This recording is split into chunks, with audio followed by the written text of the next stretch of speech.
Hello, everybody, and welcome to the It Works For Me podcast. I'm your host, Justin Kelly. This is podcast number 3. This podcast came from an idea that I had to write a book on some things that I do personally that keep me in a happy, positive mindset. And I was thinking about it, and I decided that I've done a podcast before, so why don't we do that instead of writing a book? Because I don't consider myself to be a fantastic, great writer. And so I started taking a list and trying to think of things that I would like to talk about. And I also started kind of looking around for guests, looking for people that I think would fit some of these topics and be able to contribute their things that work for them. And one of the guests that I have today is somebody that's very close to me.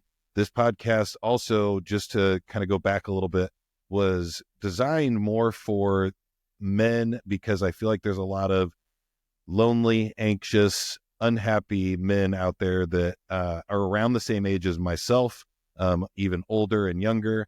And I really thought that this podcast would kind of be more directed towards them, but also at the same time, I think that a lot of the things that we're going to talk about in this podcast in upcoming episodes and past episodes can resonate with people, whether or not you're a man, woman, different races, those kinds of things. I think that it will be able to resonate and be something that's helpful to anybody. And the guest that I have on today is actually somebody who's done a podcast with me before. She's my mother, and she does not fit the male demographic, but my mother, Robin, is somebody that I have learned a ton about when it comes to being passionate about hobbies. And today's episode is completely focused on having a hobby, what it means to you, what it means to be passionate about a hobby, and why that, I believe, is something that's important for everybody to have to contribute to their mental health and their personal well-being. It could also help with their productivity and things like that. So welcome to the podcast. Again, thank you for joining me.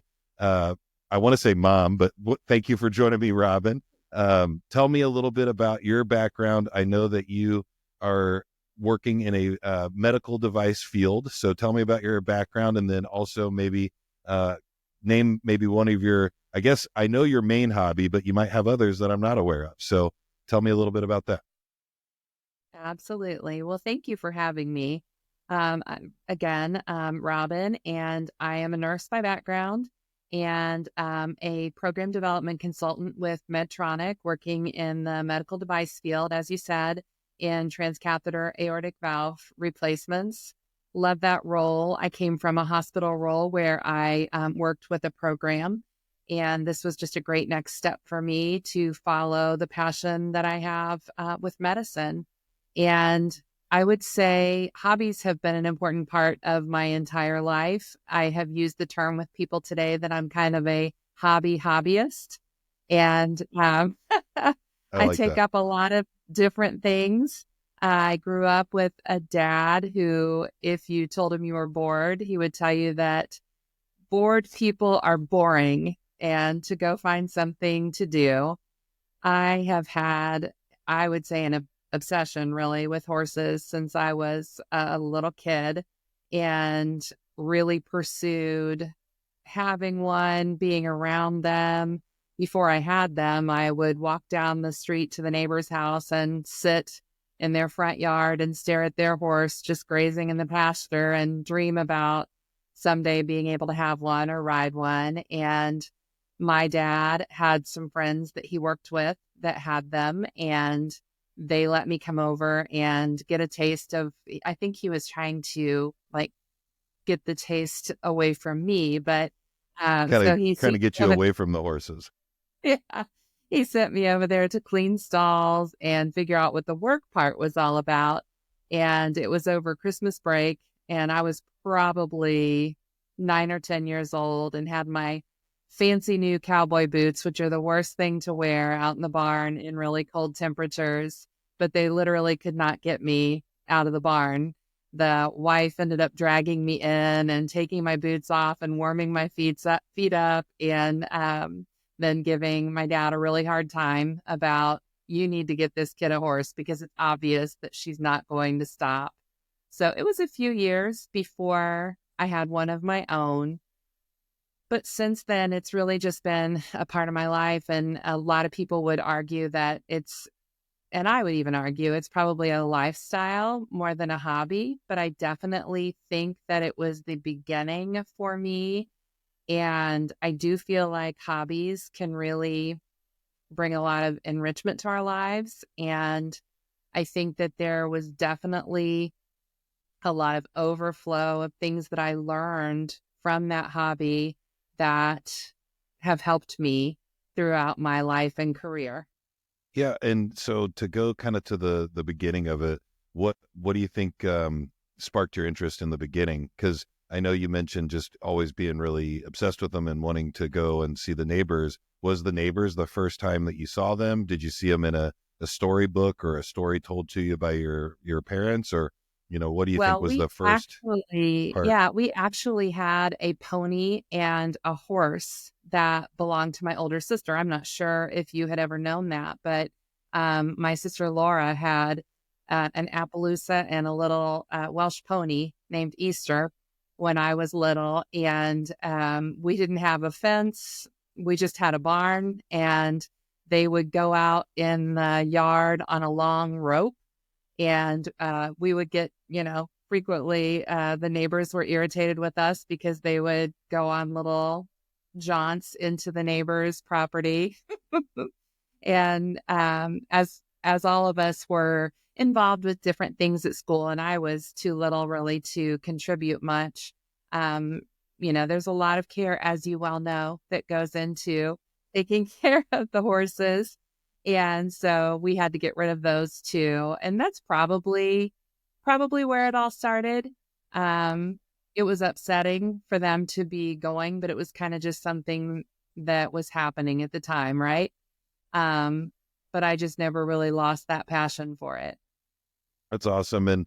And I like how you brought up that it is more of a lifestyle, because my original intent of this podcast and idea and this episode specifically was, talking about, for myself, going to the gym and exercising. But I think that also is, now that I think about it, probably more of a lifestyle than it is a hobby, because it's something that I do every day, or as much as I can.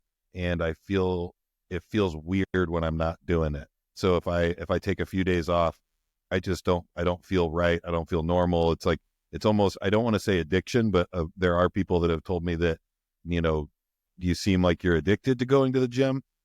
So I think that's interesting that you brought that up, because now I'm starting to, and then the other point that you brought up of being a hobbyist, I've said that to tons of people.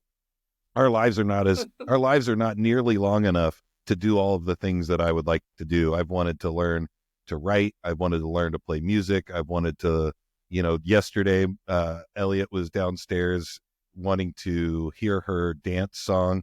So then we started looking at YouTube videos on dancing, and I tried to learn how to do what is that where they're the Running Man. I tried to learn how to do the Running Man.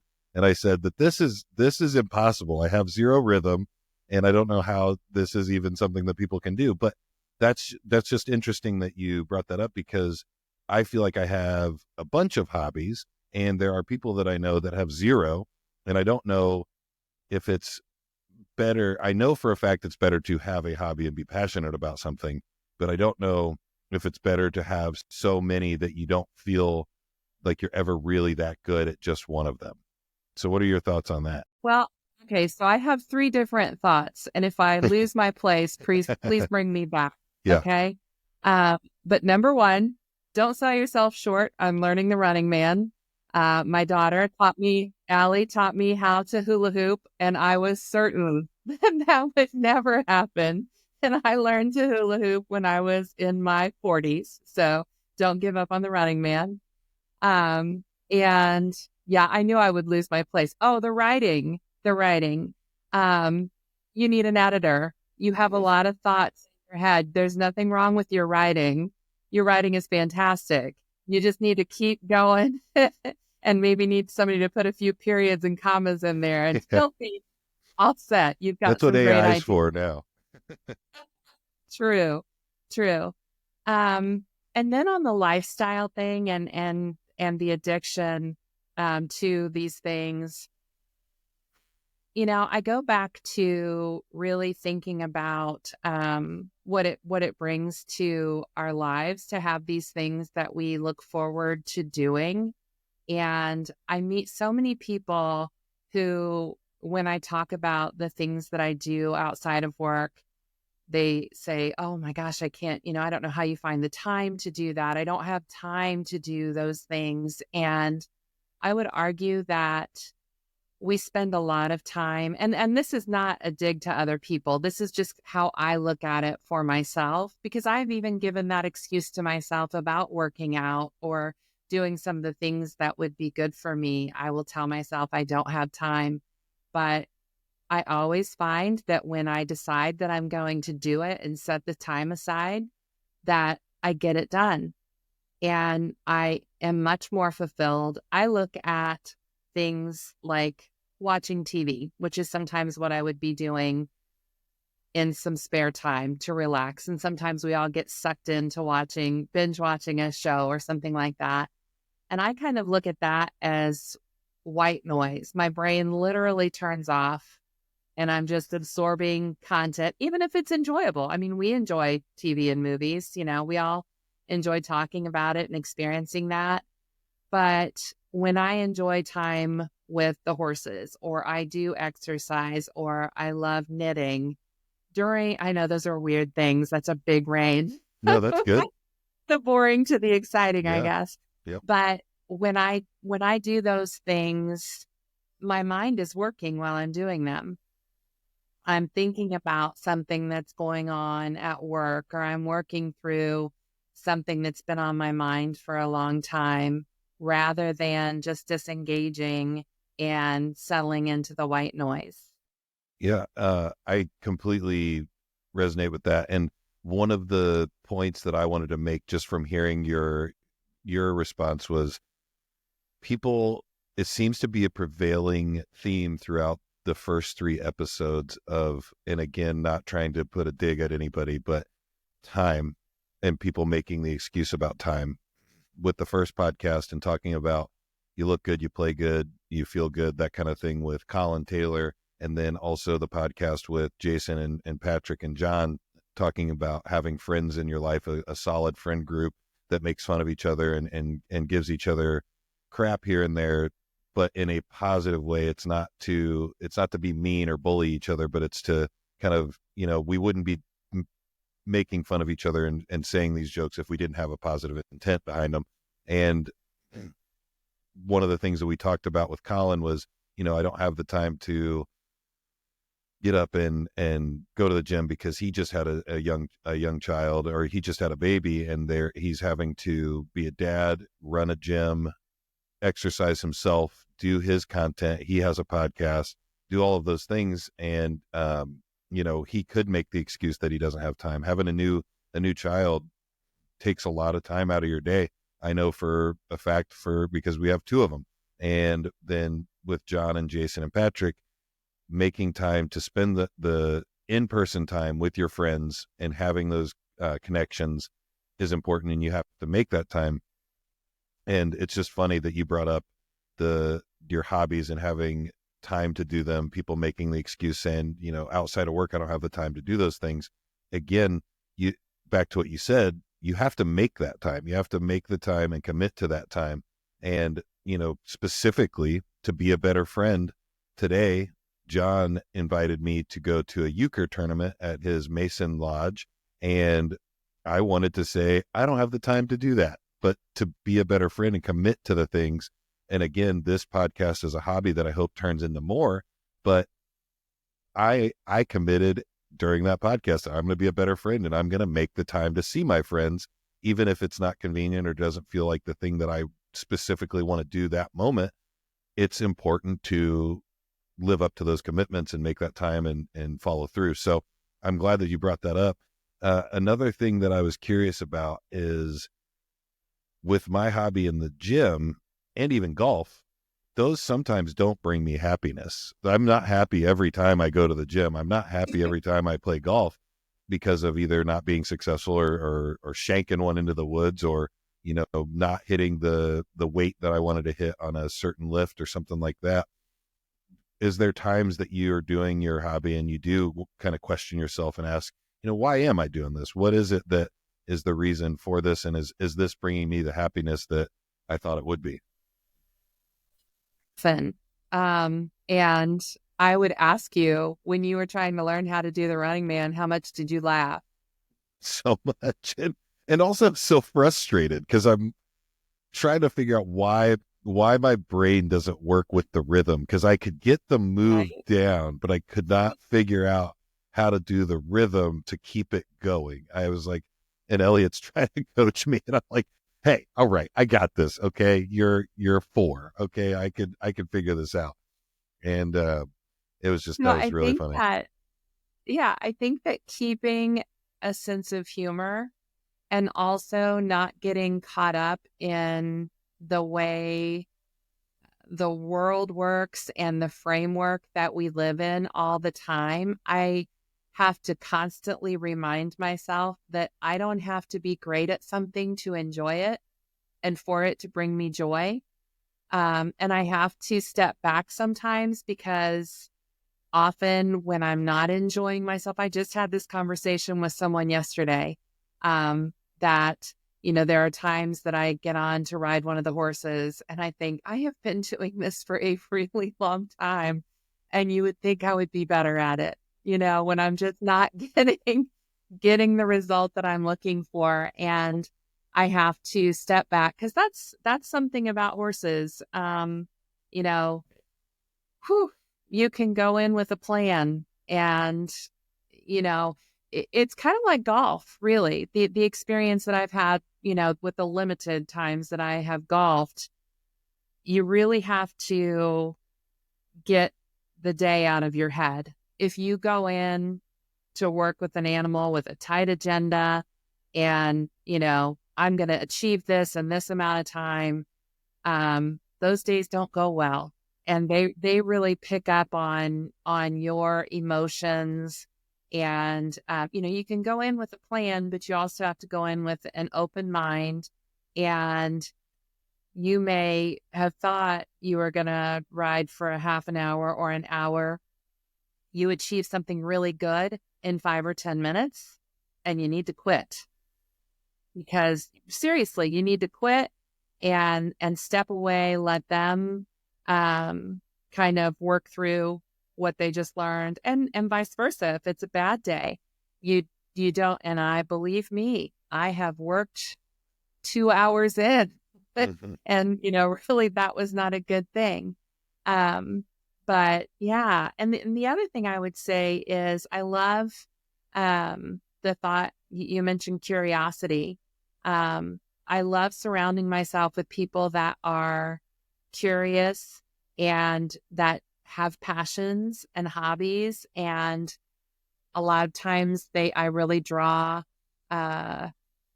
energy and draw from their examples. I draw from your example. I saw something the other day that said, you get up and go to work at a certain time every day to support a company, but you can't get up at 5 a.m. to support something that you're passionate about or you love for yourself. And so I look at the things that you're pursuing and that you do, and that gives me drive. I have a lot of friends who have different hobbies, and when we get together and talk about the things that we're doing, and I hear about them, getting up at 5 a.m. before they go to work so they can do X, Y, and Z. And that helps to drive me to set that time aside. Yeah, that is a great segue to talking about what we talked about before and in other episodes so far, and surrounding yourself with people that do the things that you would like to do, or not even doing the same thing, but just like you said, giving you that energy and that drive to do those things. Because if you surround yourself with people that aren't doing those things, then it's just kind of sitting around talking about work the whole time, which nobody, I mean, you've spent all that Or time the at work. last You don't show want, you watched. yeah, or the last show you watch. But that's an interesting thing. And, somebody specifically is my friend Patrick, who does jujitsu. What a ridiculous thing to think about when I am complaining about going to the gym. I'm going to the gym and I'm going to go exercise, and it might be hard and difficult, but it's not going to a place where there's a bunch of people trained to choke you out You're every not going to get 5 your ass minutes. kicked. Yeah. I'm not getting my butt kicked every single day, by people that are either smaller, bigger, same size. Like, it's just crazy to kind of think about that. And he does that as a hobby, but again, it's a passion. He travels, he plans his vacations around tournaments. So him, his wife, and his little one will go on vacation somewhere. And during that time on the vacation, there will be a couple of days that he does his jujitsu tournament. So it's like kind That of a is win. a fun fact that I never would have guessed It's kind of a about win. Patrick. Yeah, it's a win-win for everybody, because he's able to they're able to travel, see new places, and do interesting things. But at the same time, he's able to still pursue his passion. So I think that's an important thing, is being able to, again, what we've talked about is making time to do it. And then another thing that I wanted to talk about was, how has the hobbies or the things that you're into influenced like your professional life? So for me specifically, doing this podcast this podcast, and then the other one that I did previously, makes me very comfortable on Zoom, makes me very comfortable talking to large groups of people, or even talking to people one-on-one, either via Zoom or in person, because I've just done it so many times that it just feels very comfortable to ask people questions, to listen to their answers, to kind of guide the conversation in a way that I would like to, hopefully it would go in the way I want it to go.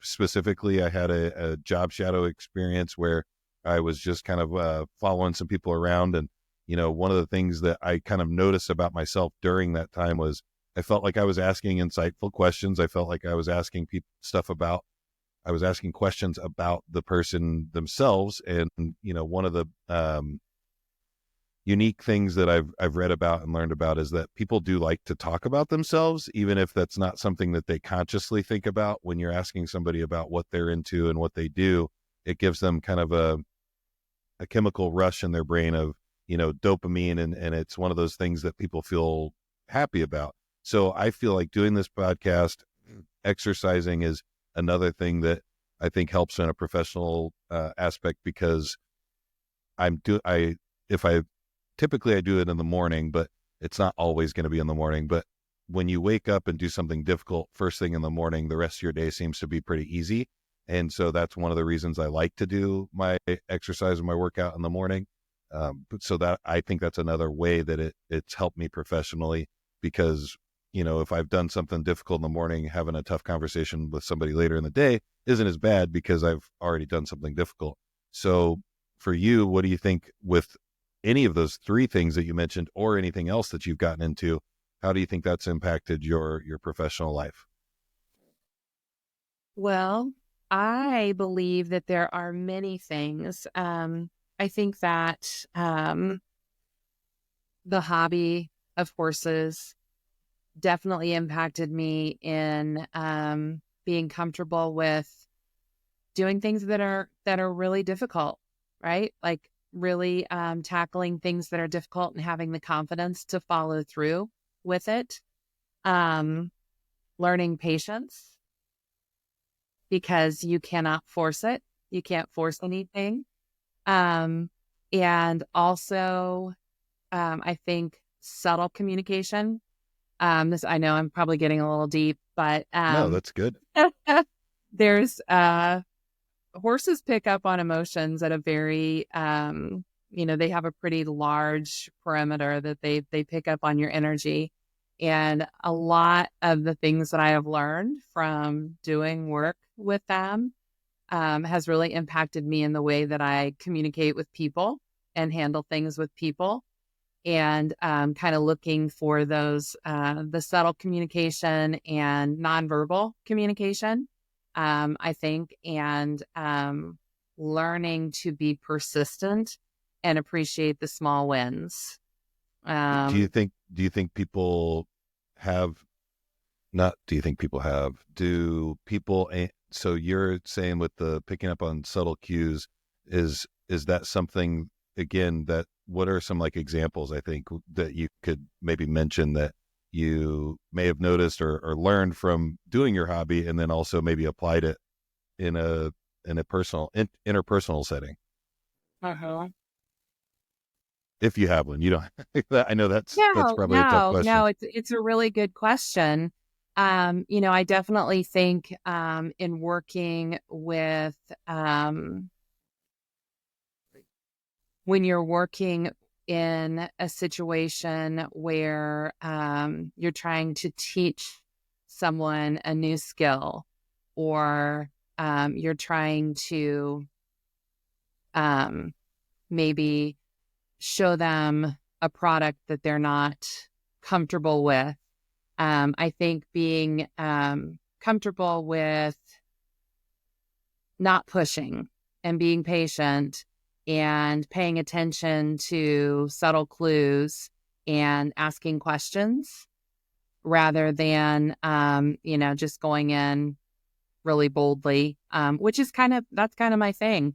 I'm bold, and sometimes I have a lot to say. And so having some of those lessons that sometimes, it's better to maybe think things through a little bit more, be comfortable with silence and waiting. I think all of those things have really impacted the way I deal with people, whether it's in the work that I'm doing right now, or, the work I've done as a nurse leading up to the role that I'm in now. I think all of those things have impacted me. Mhm. So those are the positives. Now let's kind of switch gears into, so what are some negatives? And I'll start actually, and then we'll discuss this together. But maintaining those hobbies, maintaining the time for them. I know time has been a big topic of discussion throughout this podcast, but when it comes to my hobby of, let's just stick with just the gym for now.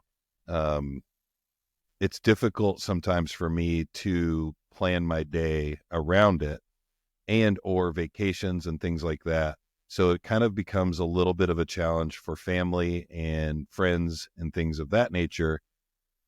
So for me, I try to plan it with the least amount of effect it's going to have on everybody else. So that's why I try to do it in the morning. I try to do it at lunchtime. If I can't get in the morning, I try to do it during the middle of the day at lunch, or after my girls are in bed, so that I don't negatively affect the other people in my life. Vacation. Whenever we're planning a vacation, I try to find places that I know I can go exercise. I try to do it as before everybody gets up. I try to make sure that I'm not getting in the middle of the day. I'm not, impeding people's plans by doing it. But there are times that it has caused, for Jen and I, stress, because maybe I don't get to go until 4 o'clock. It goes a little longer. I'm not getting home till 5:30 or 6. That time is really tough because Jen's trying to get dinner ready. And if I'm not at home during that time, that's a struggle because the girls are looking for her attention. And typically the normal process is I'm home, I'm keeping their attention and I'm playing with them, doing something while she's getting dinner ready. And so it kind of creates kind of a little bit of a challenge. And for me, the only way I've kind of figured out how to reduce that is by doing it outside of those times. It can affect everybody. What kind of challenges have you kind of faced? And I know horses is a big thing. I know that just because you're my mom, I grew up with you. It's an expensive thing. It's a lot of work taking care of them. What are kind of some of the challenges that you face, and how do you think you've overcome them as best you can? Well, I would say pretty much all of the things that you have listed. I'm sure at times you have fought feelings of feeling a little selfish for the things that you do. I think that it's difficult sometimes with the personality and the drive to do all of these things and be curious and pursue all of these things can really put stress on you as an individual, the people around you. And I have had different times in my life, like you, when my kids were younger and in school, there were times that I was out in the barn at, 7, 8, 9 o'clock at night when everybody was in bed and, doing those chores and spending that time, or trying to get it done when, everybody's at school or, fitting it in where I can. It definitely is great to have a husband now that enjoys horses, also has that as a lifelong hobby and passion. So having that in common can really be helpful. But I think we know, or I know at least, that that's something that I need, having those passions and the connections that I do. It's kind of how I draw energy.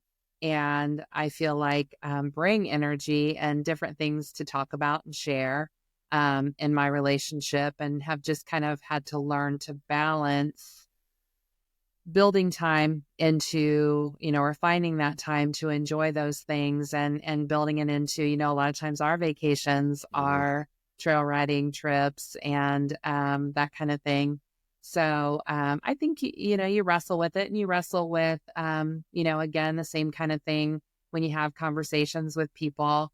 For me, it's part of my budget, just like bread and water. It's just something that I've always done. And I would say probably the same with, a gym membership, or, buying yarn again for my boring hobby. Right. And do you think that people that are listening, do you think that even if their partner, significant other folks around in their life, if they don't share that hobby, can they still kind of, I guess, get along with that? Well, I guess, what advice would you give if somebody didn't have the same hobby, or have the same interest as you? How would you go about still pursuing it without feeling like you're causing them stress, or causing them negative feelings, I guess? I think the same thing that you were just talking about. I think it takes communication. I think making space for the needs of the other person, being conscious of that, and just kind of balancing. I like to keep guilt out of it. I feel like I used to be driven and guided by a lot of guilt, and I don't ever want to do that again. So I think just being aware of the other person's feelings and needs, and making space for them, and, them being reasonable about the things that you want to do, and finding those times that you can do it and still support the other people in your life. Yeah. And, that's the other thing is, as I've grown and matured and had kids, I've talked about this a bunch on this podcast, and just with friends in general. We had a sick child last week, and I had a lot of other things going on. I missed a couple of the days that I normally would go to the gym and do what I normally do. And yeah, it was frustrating, and it kind of negatively affected me mentally, but also at the same time, I was happy to do it because my daughter was sick. So I want to make sure she's getting taken to the doctor, even though it was a nightmare of a day, getting her to the doctor, getting her medicine, doing all the things that we had to do. I was happy to do it. So I think, like we've already talked about, is making that time to do your hobbies, but also it's not going to be the end of the world if you miss out on a little bit of it to take care of the other people in your family. Well, and that's something that Rob often reminds me of, is that it is my hobby and not my job. That's true. I need somebody to give me that perspective every once in a while. I like that. Because, you have to remember that, because I, like yourself, am very intense about the things that I get involved with. And again, remembering that you can love it and do it, even if you're not great at it, and you are not getting paid for it. So if you miss a day or two, you can always get right back at it. So that perspective, and giving yourself grace, and the people in your life the same grace that you hope that they give to you. Right. That's really important, because I think Jen does a really good job. My wife for the listeners who don't know for sure if it's my wife or not, Jen does a fantastic job of knowing that that's something that I like to do. So she'll even think through the day sometimes and ask, like, is that going to get in the way of, like, when you're wanting to go to the gym or you're wanting to go do a podcast, is that going to be a problem? Or, and that's the biggest, piece of advice that I think you gave me was the communication that I think has kind of really helped us navigate marriage and taking care of our children and still being able to have the time to do the things that we want. So the last kind of negative question that I have when it comes to hobbies is, what are your thoughts if you feel like we kind of touched on this with the last podcast with John, Patrick, and Jason. If somebody you feel like doesn't really have a hobby, if they're your significant other, what is your kind of advice? Would you just kind of let them do their thing? Would you ask to talk about it? Would you feel like you're being pushy by trying to tell them, like, oh, you should do something. You should pick up knitting. You should pick up, I would say something of that don't ever nature. should on anybody. Don't what? Don't should on Okay, anybody. that's true. That's good. I think that having conversations, I think it's been interesting to me over time. I have some amazing friends who do not have a hobby, or at least would say that they don't have a hobby. And my advice to the world, because I think a lot of times it's that whole thought of, well, when the kids get old enough and they have their own thing, then I know I can pick something up then, or all of these things. And I think just the knowledge that there may be a too late. Mm-hmm. I want to enjoy this and do these things now and not wait until later. Because number one, I don't want to, even if I'm not aware of it, harbor any resentment because, I held off on this and didn't enjoy these things. But also number two, I don't want to not have that experience because I keep telling myself tomorrow, tomorrow, tomorrow. And I think a lot of people get caught up in that.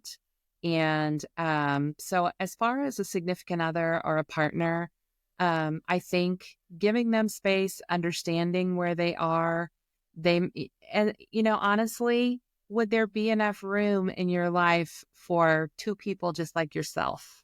Right? You It's a good kind of call. need that balance and respecting that everybody has different things that they like to do and never assuming that their life isn't full because they don't have they don't have that, passion or some, that they would call a passion. And always encourage it and be willing to cheer them on if there's something that they would like to get involved with, but not pushing our own agenda with people, I would say. I like that. And again, this is the podcast. It works for me. So that's another thing that I wanted to get out there is, yeah, the gym's really important to me. It's a hobby and it's something that I'm very passionate about, but I'm also very passionate about sitting on the couch and watching Love is Blind season 5 with my wife. That is, again, terrible television, but it's addicting. You want to see what happens. You love the drama between the characters. It's something that we share, which I don't know if I would even call that. That's not a traditional hobby, but that is a hobby of Jen and I is finding something that we both really get into, and that's something that works for us. Where she may not have the hobby of the gym or golf or knitting or horses or something like that, but we get great pleasure out of sitting and watching some crappy reality TV show and talking about it while the show's going on, because a lot of those times those shows, like you said earlier, it's kind of like white noise. Sometimes it's in the background and you can just talk over it sometimes because, or we'll pause it and say, wait a second, let's talk about what just happened just now. And that's something that works for us and that works for me, is having my own thing, but also still very much enjoying the thing that my significant other and I share together.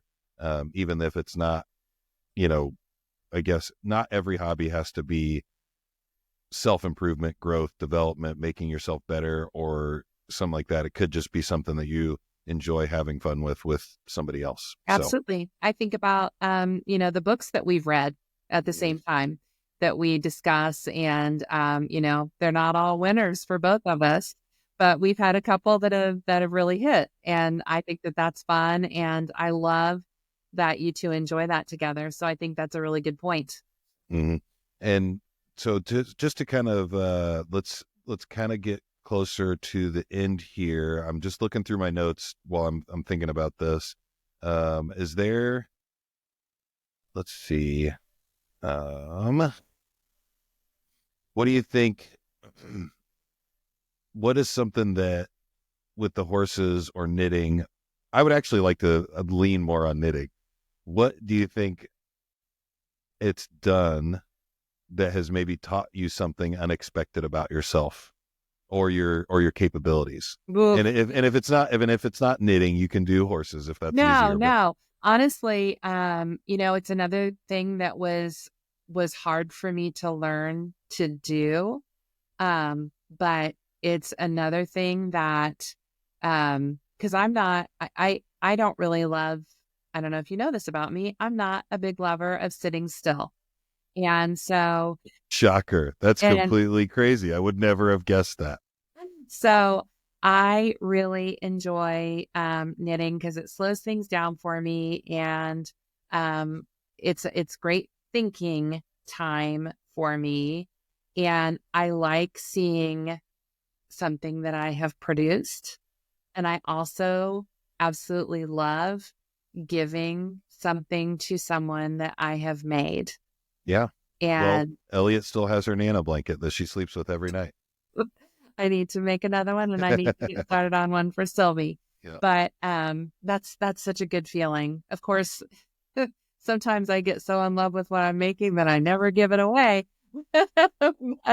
but I do love that. That's something. There's something about creating things that is very satisfying for me.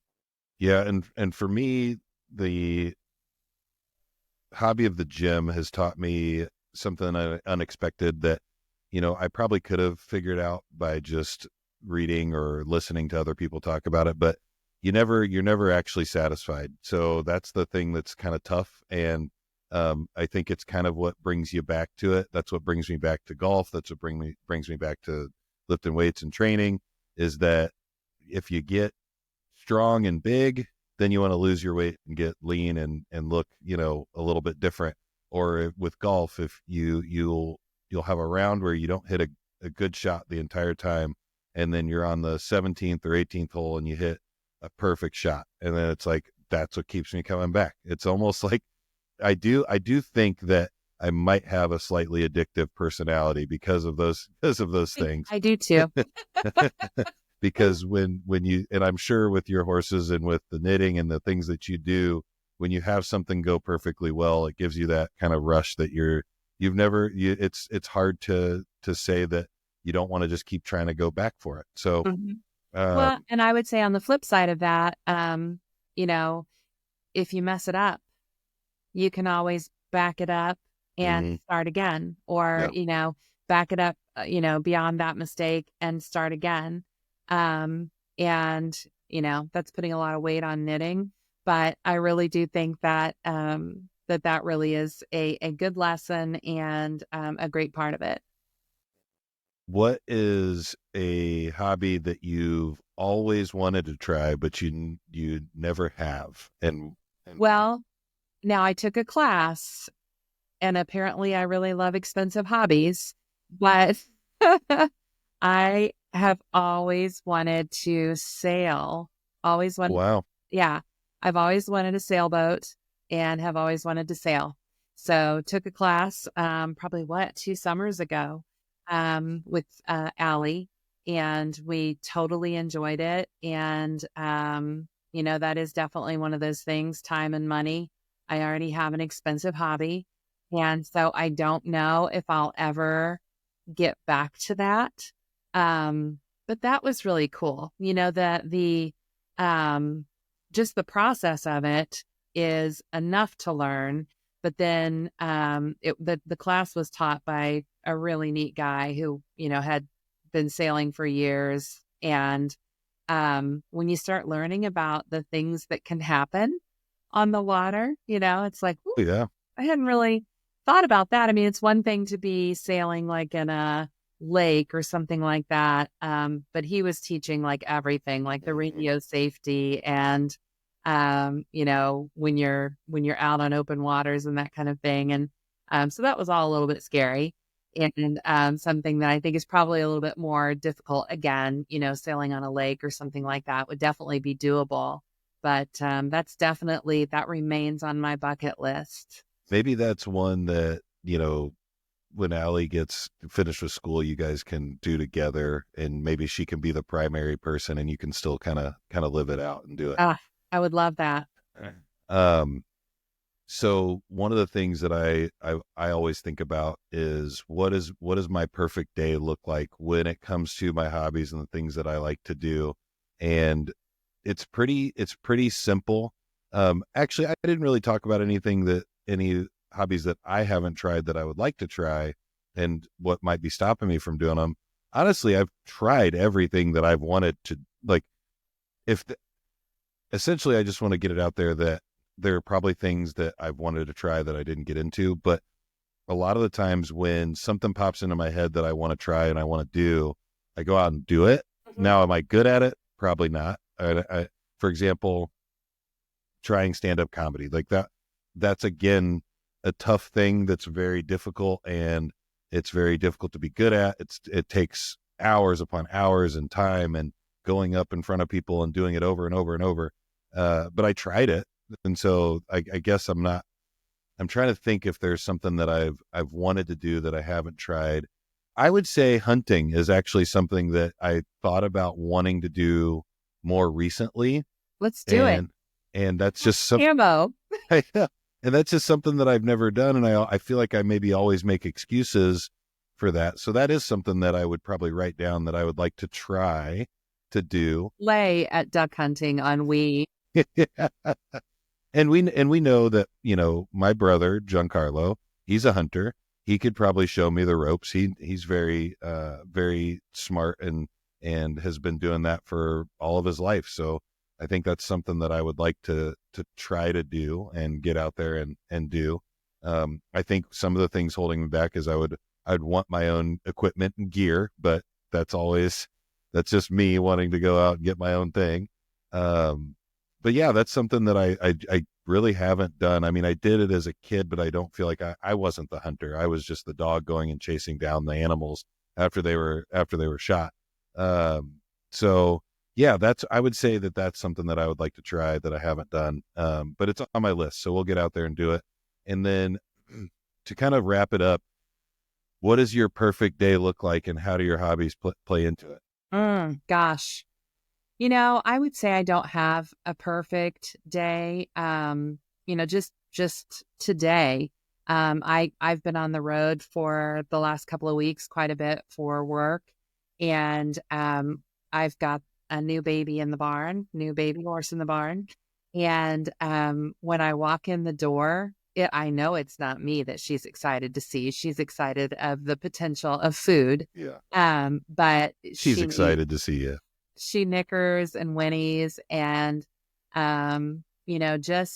just getting my hands on her and seeing her. And, while I work during the day, my office, the window, right to my side looks out onto the pasture where the horses are. So I can watch them play out there and run around. And that brings me a ton of joy. Getting out on so many things, getting out on a trail, just even riding them here in the indoor, just any contact that I can have with them always just brings me a lot of peace and contentment and happiness and pride in myself, because it's something that I have worked for my whole life. And Just the fact that I have built what I have and can enjoy the things that I love and, have a wonderful group of kids. I mean, I That's couldn't be happier. So, that's awesome. I would say perfect day if we're trying to involve the hobbies, mine would be pretty easy. I would be able to get up at not the butt crack of dawn, but I'd be able to get up in the morning, do my exercise. Then a couple hours later or an hour later, I would have a tea time for golf with my friends. Then we would come home, probably have like an early dinner, spend some time with the kids and the family, and then have an evening of playing video games in the basement with my friend. So those are the three big hobbies that I participate in the most. And that would be kind of a pretty sweet day where I didn't really have any responsibilities and I could kind of take my time doing each one of those things. I think would be a pretty fabulous day. But again, when you have family, friends, life, work, all of those things, you have to kind of manufacture those times and those days, and they're almost, there's never going to be a specific perfect day. There's too many things going on at the same time to have a perfect day. And I would encourage everyone to, and I get, where you're going with this, but I would encourage everyone to let go of the idea of perfect and be really ready and open to enjoy those moments when that time happens. I think about taking Elliot on her first trail riding camping trip last fall and how meaningful that was to me. And everything isn't about horses, but a lot of that, sharing those hobbies and passions with the people that you love, is very meaningful. And, any of the time that I've been able to do that. But I also, think about us working out at the gym in Petoskey, Michigan, and, being able to enjoy the things that you love with you. Just let's not pursue perfection. Let's just look for those little moments in life where we get the joy that keeps us going.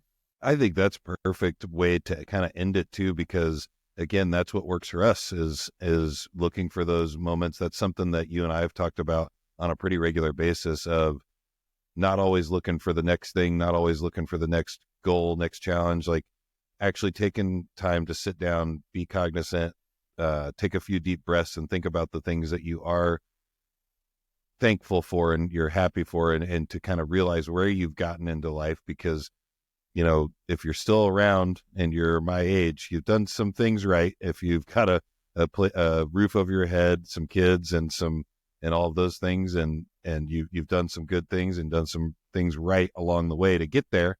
And that's important to think about as well. And also that's something that, again, you and I have talked about, is specifically being in the moment. Because I used to be somebody that I felt like lived very in the moment, to where I didn't think about the future. I didn't think about the past. I was just very happy existing in the moment and enjoying all of that. And then as I've gotten older, I've kind of thought more about the past and in the future, what I want to achieve, what mistakes I've made. And I think it's very important to take that time to not think that everything has to be perfect right this second, and look for those meaningful moments in life. Like you mentioned with Elliot, I have those all the time with Elliot and Sylvie and with Jen, where I'm just like, you know what, this is pretty cool what we're doing. For example, just a small example is going to the Westfield Christmas thing that we went to this past year, and just driving the golf cart down there, walking around and just looking at everything and just seeing how Westfield's building itself and growing into a even bigger city and more welcoming city, and just, I don't know, just looking around and being like, this is pretty cool that we are able to do this, and we are able to provide these kind of memories for our kids, and then also enjoy these memories ourselves. So and I think seeing that it through their eyes, and also taking that time to realize, you did this, you built this. Yep. Well, I think that's a good one to end on. So thank you again, Mom, for taking the time to chat with me about hobbies. And just for everybody listening, this has been what works for us, and hopefully some of these things will work for you. Thanks. Thank you.